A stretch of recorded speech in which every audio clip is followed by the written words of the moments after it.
तो students welcome. और हम देकर चल रहे हैं सीधे आज मैथमेटिक्स 12th मैथमेटिक्स का अवकलन भाग। हम इसे 11th मैथमेटिक्स का अवकलन भी कह सकते हैं और 11वीं फिजिक्स के लिए भी इसकी आवश्यकता है, तो 11वीं फिजिक्स का भी अवकलन। जैसा कि फर्स्ट पार्ट आपने देखा था अवकलन में, उस फर्स्ट पार्ट में एक 2 मिनट में रिकैप कर देता हूं कि उस फर्स्ट पार्ट में आखिर था क्या। उस फर्स्ट पार्ट में यह बताया गया था कि आखिर अवकलन का मतलब क्या है। तब उस पार्ट में आपको यह बताया गया कि आपके पास में मान लेते हैं कि कोई function y is equal to f x है और यदि इस x में हम कुछ परिवर्तन करते हैं तो स्वाभाविक सी बात है कि y में भी क्या होगा, परिवर्तन। ये बात क्लियर की गई थी वहां। लेकिन इस x में परिवर्तन करने से इस y में कितना परिवर्तन होगा, उसके गणितीय रूप को जिस तरह से प्रदर्शित किया गया था वो कहलाता था अवकलज गुणक या अवकलज गुणांक या अवकलन गुणांक। ठीक है। अब बात आती थी कैसे रिप्रेजेंट किए जाते थे, तो डी बाई डी यहां पर होता था वास्तव में d y by d. X कौन सी राशि थी, यह है स्वतंत्र चर किसी भी फलन का। इसमें आप परिवर्तन करते थे तो इस y में परिवर्तन होता था। इसको पढ़ने का तरीका क्या था, dy बाई डी एक्स। और y का जो चीज ऊपर होती है y का x के सापेक्ष अवकलन। ठीक है।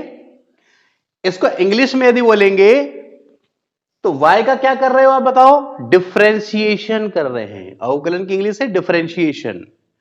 किसके सापेक्ष, सापेक्ष को इंग्लिश में रिस्पेक्ट कहते हैं, तो किसके रिस्पेक्ट में, x के रिस्पेक्ट में।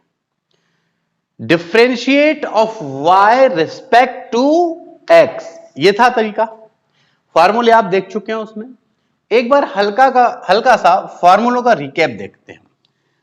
डी बाई डी एक्स, यदि एस पे एक्स पे एन की पावर है तो ये जो एन है वो सामने आएगा और ऊपर होता था एक कम। इसी के एग्जाम्पल में हम कुछ बातें कर सकते हैं कि जैसे d बाई डी एक्स आया और x पे यदि 5 की पावर है तो नियम क्या कहता है कि ये जो पावर है वो सामने होगा और ऊपर एक कम। तो ये हो गया 5 सामने और ये एक हुआ कम, तो 5x टू दी पावर 4। ऐसा भी हो सकता था, एक एग्जाम्पल और भी हम ले चले। ये एक एग्जाम्पल है d by d x 1/x पे 3 की पावर का करना है। तो गणित के नियम से पहले आप क्या करेंगे, ये जो x पे 1/3 है इसको आप ऊपर लेकर जाएं तो ये होगा x पर माइनस। अब नियम वही लगेगा जो था। अब नियम क्या था, जो कुछ दिख रहा है वो कहां आएगा, सामने, और x पर 1 घटेगा तो -3, x पर -4, आंसर हुआ -3। इसको फिर से नीचे लाना हो तो ये जो ऋण है वो चेंज हो जाएगा। हो गया आंसर। एक और एग्जांपल लेके चले। ये एग्जांपल नंबर फर्स्ट था, ये एग्जांपल नंबर सेकंड, और यहीं पर लेकर चलते हैं एग्जांपल नंबर थर्ड। अगर d बाई डी एक्स और वर्गमूल के अंदर x है तो भी आपको परेशान नहीं होना है। d बाई डी एक्स पे लिखा जा सकता है 1/2, क्योंकि ये यहां पर जब इसको हटाया जाता तो कितना आता है यहां, तो उसका भी एक छोटा सा कंसेप्ट आपको पता हो मैथमेटिक्स का, देख ले। यहां पर जब कभी ये चिन्ह हो, इसको आप कौन सा चिन्ह कहते हैं, करणी चिन्ह, रैशनलाइजेशन सिंबल। यहां पर वास्तव में होता है n, यहां क्या होता है, और यहां पर इस चिन्ह को यदि आपको हटाना होता है तो यहां जो भी कुछ लिखा होता है उसको अपोजिट करके लिखते हैं दूसरे साइड में। जैसे वहां n है तो यहां क्या होगा, 1/n। ऋण चिन्ह इसको मूल भी कहा जाता है, यानी कि रूट, क्या बोलते हो आप। लेकिन बात समझना, जब यहां कुछ नहीं दिखता है तो यहां अंडरस्टूड मैटर है कि कितना मान लिया जाता है कि वहां 2 होगा। जब कुछ नहीं दिखता है तब ये होता है 1/2। अगर ऐसा कभी होता और यहां 3 दिखता तब आप मानते x पर 1/। ये वर्ग मूल है, ये घन मूल है, 4 आएगा तो चतुर्थ मूल, 5 आएगा तो पंचम। और एक और बात, कभी अगर ऐसा भी होता है कि x और यहां पे है 2/3, अब नया हो गया, ज्यादा परेशान मत होना, यहां जो लिखा है उसको पलटा देना, इनवर्स कर देना। 2/3 है तो 3/2। ये बात पहले क्लियर हो रही है। चलो, ये जो फर्स्ट फार्मूला था अवकलन का, ये क्लियर बिल्कुल। इसके बाद इसका ये एग्जांपल क्लियर। इस एग्जांपल के बाद मैंने ये इसलिए लिया था क्योंकि हो सकता है आपके दिमाग में ये आ जाए कि भाई ये x पे जो भी पावर है उसका तो बन गया, लेकिन 1/, आ जाएगा तो कैसे करेंगे। तो कोई दिक्कत नहीं, इसको पहले ऊपर लेकर जाएंगे और जैसा करते थे वैसे ही करें। अगर कहीं रूट आ गया तो घबराने की जरूरत नहीं, पहले रूट को हटाओ, पावर आएगी, फिर नियम से करेंगे। तो कैसे करेंगे, देखो यहां 1/2 कहां आएगा, बाहर। x में क्या होगा, 1/2 में 1 घटेगा। इसमें कोई कंफ्यूजन? जिन्होंने फर्स्ट पार्ट को नहीं भी ज्वाइन किया होगा और अगर वो यहां से भी ढंग से सुनते हैं तो काफी चीजें बन जाएंगी। तो ये फर्स्ट बिल्कुल क्लियर है। हम चलें अगले कुछ पॉइंट पे। ठीक, सेकेंड पॉइंट, t/dx, अगर यहां पर आपके पास कोई अचर राशि है तो डायरेक्ट उसका आंसर क्या होगा। अचर राशि 2, 5, 8, 10, 20 पाई है ना ये। लेकिन ये अचर राशि कैसी होनी चाहिए, अकेले। लेकिन अगर ये किसी के साथ है तब इसका परिणाम 0 नहीं होगा। इसका भी एग्जांपल लेके चलते हैं हम। यहां पर मान लो d/dx और यहां अचर गुणित कोई क्या है, यहां पे मान लो फलन, अचर राशि भी है और साथ में कोई फंक्शन भी है। मैं एग्जांपल के साथ लेके चलता हूं तो बातें ज्यादा क्लियर होगी। d/dx जैसे लिखा है यहां 5 x पे 6 की घात, अचर भी और फंक्शन भी। तो देखो ये अचर भी और क्या है, ये है ना दोनों। तब क्या होगा, तब क्या इसके जैसे अचर को 0 मान लिया जाएगा, नहीं, यहां पर अचर 0, इस अचर को यहां बाहर निकालना पड़ेगा और जो बचा हुआ फलन है उसका सॉल्व करेंगे। अब देखते हैं यहां पर ये 5 कहां जाएगा, पहले बाहर, और हुआ d/dx x⁶, तो ये हुआ 5, x पे 6 की पावर है मतलब 6 बाहर आ जाएगा और ऊपर एक क्या हुआ कम, तो 6 पंचे 30 और x पे कितने की घात 5। बिल्कुल क्लियरिटी के साथ चलना है आपको, कुछ भी रटने की जरूरत नहीं। अचर अगर अकेला है कांस्टेंट राशि तब तो 0 होगा, लेकिन कांस्टेंट किसी के साथ में है तो वो कहां जाएगा, बाहर। यहां पे कोई कंफ्यूजन, क्योंकि मैथमेटिक्स में जितना सूत्र के साथ आप एग्जांपल लेके चलेंगे उतना बिल्कुल क्लियर होगी बात। ठीक है, ये हुआ फर्स्ट, ये सेकंड, ये थर्ड। अब मैं लेकर चलता हूं फोर्थ पॉइंट। अगर d/dx है और अगर ex है तो ex का आंसर क्या होता है, ex होता है। ठीक, अब इसकी कहीं जरूरत पड़ेगी, तो बस याद होना, अवकलन बड़ी बात नहीं है, आपको फार्मूले याद होना, किसको हटा के क्या लिखना है और क्या चाहिए उसमें, तो और कुछ थोड़ा चाहिए। तो ex क्लियर। पांचवी बात, अगर d/dx अगर a पे x की पावर है तो इसको स्टार बना ले, ये मोस्टली लोग गलत करते हैं। तो a पे x की पावर इंटू लॉग a, ये जैसे का वैसा, इंटू क्या होगा लॉग a, जहां a जो है कोई अचर राशि होगी, ये a जो है वो कौन सी राशि होगी, वो कोई अचर। आओ एग्जांपल की बात करते हैं।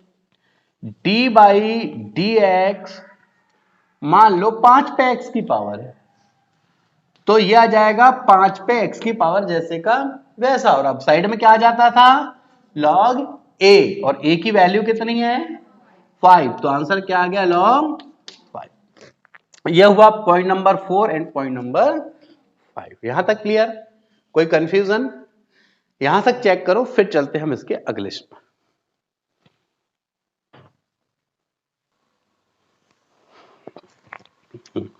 चलो अभी हम देखते हैं इसके आगे की गण। पॉइंट नंबर कितना 5 आया था, हम देखते हैं पॉइंट नंबर 6। पॉइंट नंबर 6 में D by d x sine x, sine x का क्या लिखते हैं भाई, कॉस एक्स। अच्छा, डी बाई डी एक्स अगर यहां क्या है कॉस एक्स तब minus x, d by d x log x, अजीबो गरीब भैया ना, ये 1/x, लॉग एक्स का 1/x। फिर देखें डी बाई डी एक्स अगर मान लो आप ले रहे हैं 10x sec square x, d by d x sec x, sec x 10x, D by d x cot x, D by d x cos x, cot x का cosec square x और cosec x का minus cot x into cosec x, कोई confusion, ठीक है। ये सब आपके पास में है लिस्ट में। 6 ये हुआ आपका, 7 8 9 10 11, और इनका यूज होना तो एक बार सबसे पहले तो अच्छे से आप लर्न कर ले माइंड में कि किसका फार्मूला क्या था, बाकी रखा कुछ नहीं है अवकलन में। अब मैं एक एग्जांपल लेकर चलता हूं थोड़ा सा बड़ा। अब आप बोलेंगे सर जब स्टार्ट किया तो पहला जो आपने फार्मूला लिया वो लिया, फिर 3 एग्जांपल बताया आपने, इसका तो ऐसा कुछ क्यों नहीं कर रहे हो? वो ऐसा इसलिए नहीं कर रहे हैं क्योंकि इनके फिक्स होते हैं। एक्स पे जो n की पावर चेंज हो सकता था कई प्रकार से, तो मैंने अलग अलग तरीका ले लिया। इनमें अगर कोई 10x है तो वो 10x रहता है, sec x है तो आपको फार्मूले लर्न होने चाहिए। और जब चेंज होने वाली कंडीशन आएगी जिसको हम कहते हैं अस्पष्ट फलनों का अवकलन, उस पर चर्चा करेंगे, लेकिन पहले सिंपल चर्चा हो जाए हमारी। तो देखें, अब जैसे लिखा है कि डी बाई डी एक्स, और यहां मैंने लिख दिया x to the power 4 plus sine x plus e x, है ना, इसका अवकलन करना है। तो कोई बहुत बड़ी बात नहीं है भाई इन सबके साथ करना है। शुरुआत में तो बच्चों टाइप सिखाया जाता भाई ऐसा करो, D by d x, x पे 4 धन डी बाई डी एक्स धन डी बाई डी एक्स। लेकिन ध्यान रखना ये शुरुआत में ऐसा ठीक रहता है। हाँ देखे क्या होगा, इसका क्या होगा, इसका क्या, इसका क्या, एक लाइन में खत्म कहानी। अब देखो x पे 4 का क्या होगा, आप सीख चुके हो आपने, 4x to the power 3, sine x का याद होना चाहिए बस, और ex का तो मैंने कौन सा बड़ा भारी काम किया, मुझे लर्न है कि किसका क्या होता है, उसको हटा के उसकी वैल्यू पुटअप की, ज्यादा क्या किए, तो इतना ही तो किए ना हमने। तो ये बात समझ आ रही, कोई कंफ्यूजन है? एक एग्जांपल, दूसरा एग्जांपल लेकर चलते हैं, D by d x 5 log x plus 6 ex minus 7 sin x। अब ऐसा नहीं करेंगे बच्चों समान, 5 जैसे का वैसा, log x का क्या था 1/x प्लस 6 ex का माइनस 7 और साइन एक्स का, यानी क्या कर रहे हो आप भाई, केवल इतना कर रहे हैं कि आप रिप्लेस कर रहे हो, बस आपको बस फार्मूले याद है उसको हटा हटा के लिख रहे हो, कुछ काम तो नहीं। अब हम ऐसे कुछ क्वेश्चंस होंगे जो आपको होमवर्क के रूप में देंगे, और फिर हम लेके चलते हैं ऐसे प्रश्नों पे जहां यहां कुछ ना कुछ थोड़ा सा चेंजेस होगा। ठीक, चेंजेस कैसे होगा उस बात को समझने के लिए मैं लेके चलता हूं एक स्पेशल टॉपिक जिसका नाम है अस्पष्ट फलनों का अवकलन। अस्पष्ट फलनों का अवकलन, इसका मतलब है कि अब कुछ डिस्टरबेंस आएंगे, अब क्या दिक्कतें आएंगी वो देखते हैं हम। अगर मैंने आपसे कहा, बात समझना, मैंने कहा कि भाई डी बाई डी एक्स और यदि मैंने कहा कि EX का अवकलन करो तो आप आंसर देते हैं EX। बोले कितना सरल है सर। लेकिन मैं सिचुएशन बदल देता हूं, मैं E पर यहां पर घात लगा देता हूं sin x की, और अब आपसे पूछता हूं कि बताएं, तब आप कहेंगे सर आपने गलत लिखे हैं, सर वो EX होता था, साइन नहीं होता था वहां पे। लेकिन मैं कहता हूं कि साइन है। अब तो EX का EX होता था तो E पे साइन x का क्या होगा, E पे, तो ये आंसर हो गया आपका गलत। ऐसे फलन को कहा जाता है अस्पष्ट फलन, और कैसे इनका सॉल्व किया जाएगा यही बात बताना आज हमारे इस वीडियो का टारगेट है। सबसे बड़ी बात जो जिस उद्देश्य से ये वीडियो आज बन रहा है, यहां तक ये बात आपकी शुरुआत में भी हो सकती थी, लेकिन आपको रिदम के साथ लेकर जाना था वहां तक जहां तकलीफ खड़ी हो आपकी। ये सारा आपने फर्स्ट लेक्चर में भी पढ़ा था। यहां आकर के ये जो पार्ट आपके सामने है, जो आपके सामने एक क्वेश्चन मार्क खड़ा कर चुका है, ये कहलाता है अस्पष्ट फलनों का अवकलन। और आगे इस वीडियो में हम ये देख रहे हैं कि आखिरकार कैसे सॉल्व होगा ये अस्पष्ट फलनों का अवकलन। ठीक है, यहां तक कोई कंफ्यूजन हो तो पहले वो क्लियर करें।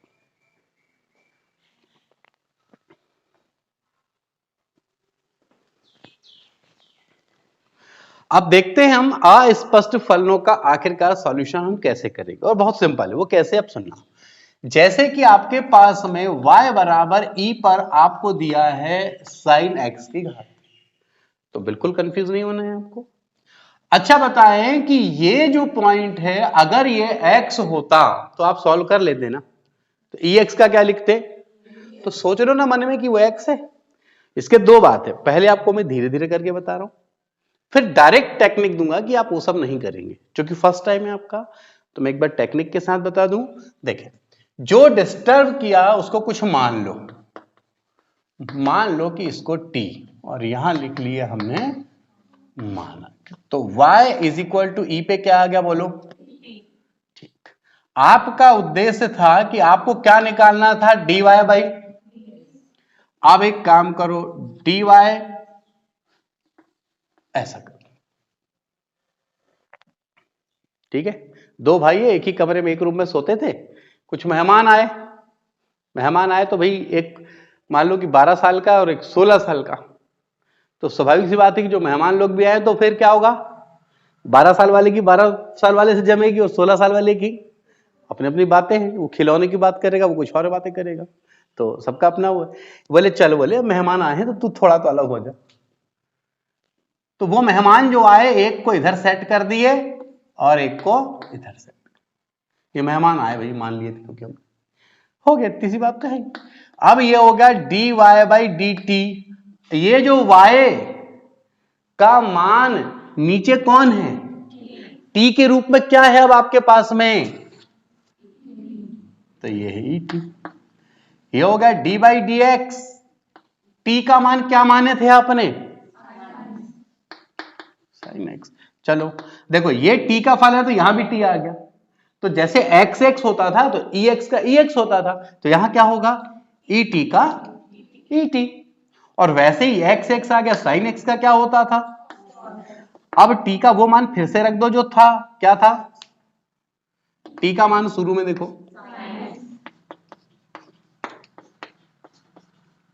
ठीक। तो जब ही जो बात आ रही थी यहां पे क्या एक्स्ट्रा आ गया, अब ये हुआ आपका ये। अब मैं इसी का आपको बताता हूं कि आप डायरेक्ट कैसे करेंगे, ठीक है। डी बाई डी एक्स ई पर डायरेक्ट कैसे करेंगे, देखो डायरेक्ट कुछ होता नहीं है, मैं आपको बता दूं, मैथमेटिक्स में पूरी प्रोसेस होती है, लेकिन उसको सोचने का तरीका आपका तेज है तो आप बोलते हैं कि डायरेक्ट कर रहे हैं, बाकी करते वही हो। इसमें मैं मन में सोच लिया भाई कि ये x ही था, तो ex का क्या होता है ex, पर x की जगह क्या लिखा है यहां में, तो मैं साइन एक्स लिखूंगा ना, जो है वो लिखूंगा। लेकिन चूंकि साइन एक्स एक्स थोड़ी ना था, उसको तो दिमाग में सोचा हूं ना मैंने, तो उसको जिसको सोचे हो उसका भी अवकलन बाजू में कर दो, तो साइन एक्स का क्या होता था, दैट्स ऑल, वही तो आंसर आया। पर मैंने कुछ नया नहीं किया हूं, मनी वन में टी मान के ही किया हूं। अब क्वेश्चन देखना कैसे फास्ट करते हैं। अब आप जैसे लिखा है कि डी बाई डी एक्स, यहां लिखा है साइन एक्स पे 6 की घात। आपको अगर यहां पे x होता तो साइन एक्स का क्या होता, लेकिन दिमाग में सोचो कि वो x ही है, पर लिखते समय क्या लिखो, x पे 6 की घात, यानी ये आ गया cos x पे कितने घात हो गया। लेकिन जिसको तुमने दिमाग में सोचे हो कि वो x ही था, उसका भी अवकलन लिखो बाजू में, तो x पे 6 की पावर का अवकलन कितना होगा, 6x टू दी पावर 5। देखो स्टेप टू स्टेप चलो, पहले सिंपल में सीखे आपने, एक से ज्यादा थे वो सीखे आपने, फिर आपके सामने एक प्रॉब्लम खड़ी की गई कि यार अगर ऐसा होगा तो क्या करोगे, तो आपके सामने ये क्वेश्चन पेश किया, धीरे धीरे किया, अब उससे आपको डायरेक्ट टेक्निक दे दी हमने, अब सारे क्वेश्चन डायरेक्ट टेक्निक से बनाओ। ठीक, कुछ नहीं करना, बहुत सिंपल है, 25 30 50 क्वेश्चन की प्रैक्टिस करना है, टॉपिक अपने हाथ में, कोई बहुत बड़ी चीज नहीं है। अभी देखो, अब और बताते हैं। देखो डी बाई डी एक्स, अगर मैंने लिख दिया यहां पे साइन ई पे एक्स की पावर, अब डिस्टर्ब कौन किया, तो साइन का क्या होगा बताओ, ई एक्स जैसे का वैसा, ई एक्स का भी अवकलन करना पड़ेगा, तो क्या आएगा, आपका आंसर आ गया। ठीक, तो इस तरीके से ये फंडामेंटल चालू, डी बाई डी एक्स, बताओ कि tan 5x, बोलो अवकलन क्या होगा,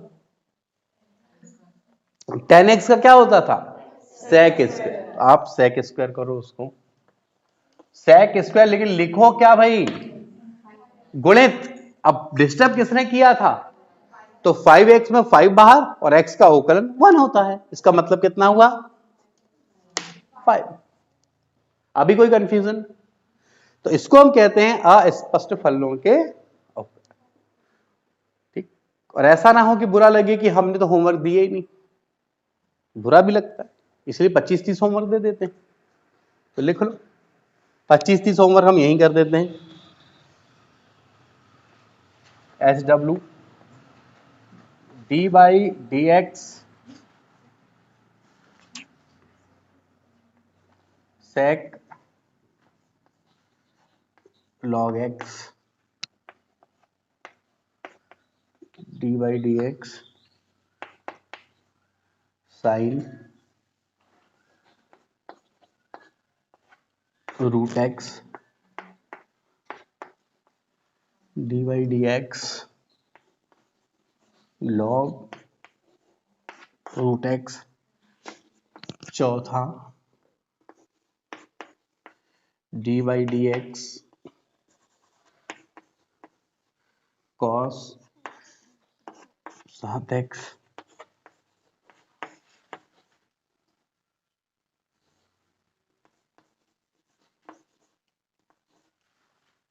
ये 5 क्वेश्चन आपके पास हैं जो होमवर्क, ये 5 क्वेश्चन इस वीडियो के आधार पे है, इसके अलावा जो क्वेश्चंस दिए जाएंगे आपको लिस्ट वो अलग है।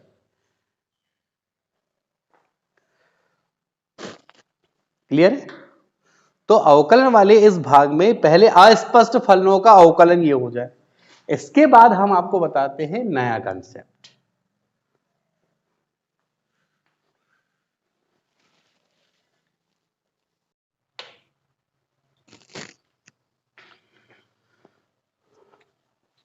अब हम देखते हैं, जैसे कि आपने एक बात देखी, देखो क्वेश्चन का जन्म लेना जरूरी है, जैसे देखो डी बाई डी एक्स, अगर आपने लिया था 5 साइन एक्स, ठीक है, तो आपको मालूम है कि कैसे सॉल्व करते थे आप इसको, ये 5 बाहर हो जाता था और साइन का क्या होता था,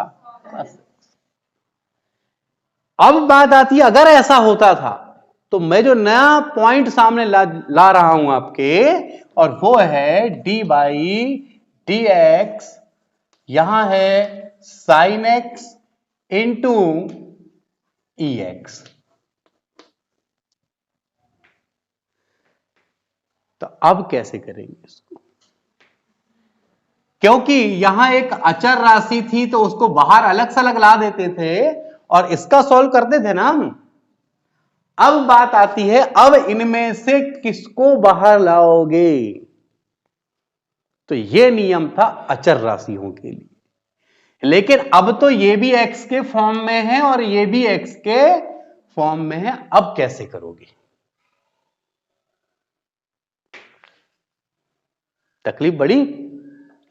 अब इसीलिए जरूरी है कि मैथमेटिक्स में जो भी एक नया स्टेप आता है, आपको ये पता होना चाहिए कि तकलीफ कौन सी है और उस तकलीफ को कैसे दूर करना। तो यहां क्वेश्चन मार्क आ गया कि आखिरकार इस क्वेश्चन को ऐसे करते थे, लेकिन यहां दोनों ही अचर के रूप में, अब कैसे करेंगे? तो इसके लिए एक नया तरीका है, बहुत आसान है, कोई बहुत बड़ी बात नहीं है। ये इसको मान के चलो आप पहला फलन और इसको मान के चलो आप कौन सा फलन। ठीक, यहां ऐसे करते हैं कि पहले फलन को स्थिर कर देते हैं पहले और दूसरे का अवकलन करते हैं, फिर करते हैं प्लस, जिसका अवकलन नहीं किए थे उसका अवकलन करेंगे और जिसका अवकलन किए थे उसको स्थिर रख देंगे। तो कहने का मतलब देखो, मैं ऐसा कहता हूं सिंपल, पहला स्थिर, पहला दूसरे का अवकलन, पहला स्थिर दूसरे का धन, दूसरा स्थिर पहले का अवकलन। बात समझ आ गई? अब देखो, यहां से अगर मैं लेके चलता हूं, पहला स्थिर मतलब कौन स्थिर भाई? अवकलन किसका? अब कौन स्थिर? कौन, किसका अवकलन? ये क्या हुआ? Sine x. एक्स का अवकलन क्या होता था? एक्स जैसे का वैसा साइन एक्स का क्या होता था? दोनों में से एक्स को क्या निकाल लें? आंसर आया sign x plus, that's all. बात समझ आई? कोई बहुत बड़ा भारी काम नहीं है। पहला स्थिर दूसरे का अवकलन धन, दूसरा स्थिर पहले का अवकलन। अब आपको अवकलन के नए नियम कुछ नहीं लग रहे, जो सूत्र आप पढ़ चुके वही लगेंगे, क्या सिचुएशन से बदल गई। ठीक, अब यहां देखते हैं, एक एग्जांपल लेते हैं, D by d x log x into sine x. तो क्या करेंगे आप? लॉग एक्स हो गया स्थिर, डायरेक्ट करो, साइन एक्स का धन, साइन एक्स को करो स्थिर और लॉग एक्स का। बात समझ आई? तो अब सिस्टम से आपने सीखे कि जब दो फलन आपके पास गुणे के रूप में हो तो पहला स्थिर दूसरे का अवकलन धन, दूसरा स्थिर पहले का अवकलन। बाकी सूत्र वही है जो थे, उसमें कुछ नोवेल्टी नहीं है। ये वाली बात जो क्लियर हो गया आपका। अब ऐसा ही मैं आगे आपको सिखाऊंगा कि दोनों अगर भाग होता, अंश और हर हो, तो आप कैसे सॉल्व करेंगे, तो वो देखेंगे अपनी अगली स्लाइड में।